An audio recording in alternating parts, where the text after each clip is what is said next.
एक समय की बात है जब एक छोटे से गांव में एक बहुत ही गरीब परिवार रहता था। उस परिवार में रामशरण, उसकी पत्नी सुजाता और उनका 8 साल का बेटा रोहित रहते थे। एक दिन रोहित बड़े ही मजे से अपने माँ बाबा के साथ बाजार में घूम रहा था।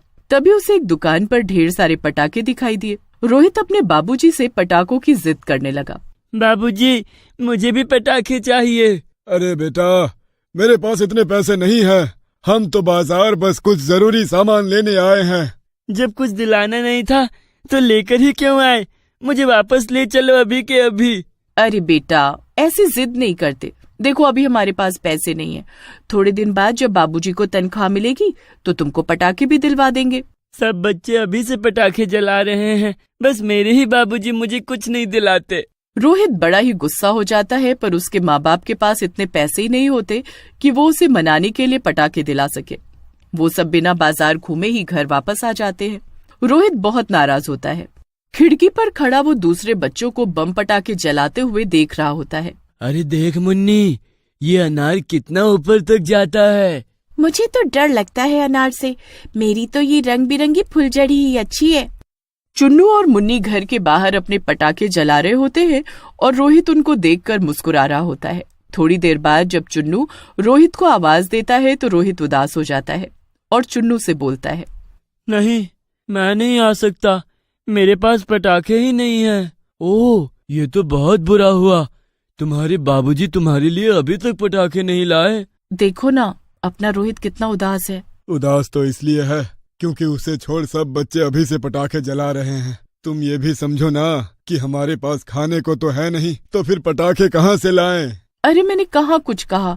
मैं तो सब समझती हूँ, पर अभी रोहित छोटा है इसलिए कुछ समझता नहीं। चलो अब जाने दो, चलकर सोते हैं। रामशरण और सुजाता अंदर जाकर सो जाते हैं और रोहित भी गहरी नींद में सो चुका होता है। रात को गांव में एक भूत आता है। उसके पास एक बड़ा सा बैग होता है। वो भूत रोहित के घर का दरवाजा खटखटाने लगता है। खटखटाने की आवाज से रोहित की आंख खुल जाती है। अरे, ये इतनी रात को खटखटाने की आवाज कैसी? माँ बाबूजी तो अंदर सो रहे हैं। कोई नहीं, मैं ही देख लेता हूँ। रोहित आंखें मलता हुआ उठता है और दरवाजा खोलता है। रोहित की एकदम से नींद ही उड़ जाती है। उसके सामने एक भूत खड़ा हुआ होता है जिसके हाथ में एक डिब्बा होता है। भूत, भूत! डरो मत बच्चे, मैं तुमको कुछ नहीं करूँगा। मैं तो तुम्हारे लिए ये पार्सल लाया हूँ। ये क्या है? ये तुम्हारे लिए है। इसे दिवाली पर ही जलाना और किसी को इसके बारे में मत बताना। इतना कहकर वो भूतिया डिलीवरी बॉय वहाँ से चला जाता है। उसके बाद रोहित बड़ा खुश होकर अपने बिस्तर पर आकर बैठ जाता है और पार्सल को खोलने लगता है। जब वो उस डब्बे को खोलता है तो उसमें ढेर सारे पटाखे होते हैं। रोहित तो ये देखकर खुशी से पागल हो जाता है। अरे वाह, इतने सारे पटाखे! मेरे तो मजे ही आ गए। मैं अब इनको पलंग के नीचे जल्दी से छुपा देता हूँ और इनको कल जलाऊंगा और माँ बाबूजी को इनके बारे में कुछ नहीं बताऊंगा। रोहित इतना खुश होता है कि उसकी खुशी का कोई ठिकाना ही नहीं होता। जब अगले दिन वो उठा तो सबसे पहले उठकर उसने पटाखों को चेक किया कि वो अपनी जगह पर है कि नहीं। जब वो देख लेता है कि उसके पटाखे अभी भी वही हैं, तो उसे यकीन होता है कि कल रात जो हुआ वो सच था, कोई सपना नहीं था। उसे देखकर उसके माँ बाबूजी भी हैरान होते हैं। अरे रोहित, आज तो तुम बहुत खुश हो। हाँ माँ, आज मैं बहुत खुश हूँ। तो अपनी खुशी का राज हमको भी बताओ। वो कल रात मुझे बहुत अच्छा सपना आया था। मैं बस इसीलिए खुश हूँ। अजीब बात है, बस सपने से तुम इतना खुश हो। खैर चलो, अब जल्दी से स्कूल के लिए तैयार हो जाओ और नाश्ता कर लो। हाँ, ठीक है, मैं अभी फटाफट तैयार हो जाता हूँ। उसके बाद रोहित स्कूल चला जाता है और उसके जाने के बाद जब सुजाता घर में झाड़ू लगा रही होती है तो उसे पलंग के नीचे पटाखों का डब्बा मिलता है। अरे, ये डिब्बा कैसा? सुजाता उसे खोलकर देखती है तो उसमें ढेर सारे पटाखे होते हैं, जिनको देख वो एकदम हैरान ही रह जाती है और जल्दी से अपने पति को आवाज देकर बुलाती है। अजी सुनते हो? कहाँ हो? जल्दी इधर आओ। सुजाता की आवाज सुनकर रामशरण फटाफट वहाँ आता है। क्या हुआ? क्यों ऐसे चीख रही हो? ये देखो तो जरा, ये कहाँ से आए? पटाखे से भरे डब्बे को देख रामशरण भी हैरान रह जाता है। मैं तो कोई पटाखे लेकर नहीं आया और कल रात तक पटाखों के पीछे ही रोहित मुंह फुलाकर बैठा था, तो फिर ये सुबह तक पटाखों का डब्बा कहाँ से आ गया? आने दो इस रोहित को, इसी को दिन में जैसे ही रोहित स्कूल से आता है तो उसकी माँ उस पर बरस पड़ती है और पटाखों के बारे में पूछने लगती है। तेरे पास पटाखे कहाँ से आ गए ये बता, हमने तो तुझे कल कोई पटाखे नहीं दिलाए थे, तो रातों रात कौन तुझे पटाखे दे गया। अब रोहित उसी भूतिया डिलीवरी बॉय के बारे में सोचने लगता है जो उसे पटाखे देकर गया था, पर उसको उस भूत की वो बात याद आ जाती है कि किसी को उसके बारे में नहीं बताना। सुजाता पटाखों का डब्बा घर के बाहर रखती है और उसमें आग लगाने लगती है कि तभी रोहित बोल पड़ता है। अच्छा माँ, मैं सब बताता हूँ, पर आप ये बात किसी को मत बताना। ठीक है, जल्दी बोल। कल आधी रात में पटाखे सप्लाई करने वाला भूतिया डिलीवरी बॉय आया था। आधी रात में वो दरवाजा पीट रहा था। आप और बाबूजी गहरी नींद में थे, इसलिए मैंने ही जाकर दरवाजा खोल दिए और सामने वो भूत ये डब्बा लेकर खड़ा था। उसने मुझसे कुछ भी नहीं कहा और बस ये डब्बा देकर चला गया। सुजाता को तो रोहित की बातों पर यकीन ही नहीं हो रहा होता और उसे लगता है कि रोहित वो पटाखे कहीं से चुरा कर लाए है। रात को उसके बाबूजी से भी डांट पड़ती है। रोहित वहाँ से चला जाता है। इस भूत की वजह से मैं कितना फंस गया। अगर ये दूसरे बच्चों को भी पटाखों के पार्सल दे रहा है तो ये आज रात भी जरूर आएगा। बस फिर रोहित रात को जागकर खिड़की के बाहर झांकने लगता है। आधी रात में उसे फिर से वही भूत दिखता है, जिसमें से वो एक डिब्बा निकालता है और फिर पड़ोस वाले राजू के घर का दरवाजा खटखटाने लगता है। थोड़ी देर बाद दरवाजे पर राजू आता है और वो भी भूत को देखकर बहुत डर जाता है।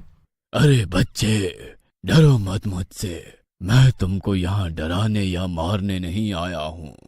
मरने से पहले मैं एक डिलीवरी बॉय था और लोगों को पार्सल देता था, और मरने के बाद आज भी मैं यही करता हूँ। लोगों को उनकी जरूरत के हिसाब से पार्सल देता हूँ। ओह अच्छा, अब मैं ये सारे पटाखे लेकर उनको दिखाऊंगा और तुम्हारे बारे में उनको बताऊंगा। अरे नहीं नहीं, ऐसा बिल्कुल मत करना। ये पटाखे तुम छुपा कर रखना और दिवाली वाले दिन ही जलाना। रोहित खिड़की से भूत और राजू को बातें करते देखता रहता है और फिर जल्दी से जाकर अपने माँ बाप को उठाता है। रामचरण और सुजाता रोहित की बात मानकर देखने जाते हैं। रोहित तभी खिड़की से उनको उस भूतिया डिलीवरी बॉय को दिखाता है। दोनों उस भूत को देख एकदम हक्के बक्के रह जाते हैं। हे भगवान, ये भूत इस राजू से क्या बात कर रहा है। माँ, ये इसको भी वही पार्सल देने आया है जो मुझे देकर गया था। मैंने वो पटाखे सच में कहीं से नहीं चुराए, ये भूत ही मुझे देकर गया था। हमें तुम पर यकीन करना चाहिए था। सब लोग उस भूत को देखते रहते हैं। थोड़ी ही देर में वो भूत राजू को पार्सल देकर वहाँ से निकल जाता है। अब अगले दिन सुबह उठते ही रामचरण और सुजाता राजू के घर जाते हैं और उसके माँ बाबूजी को बुलाकर सारी बात बताते हैं। यह तुम क्या बोल रहे हो? भूत पटाखे, मुझे तो कुछ समझ में नहीं आ रहा।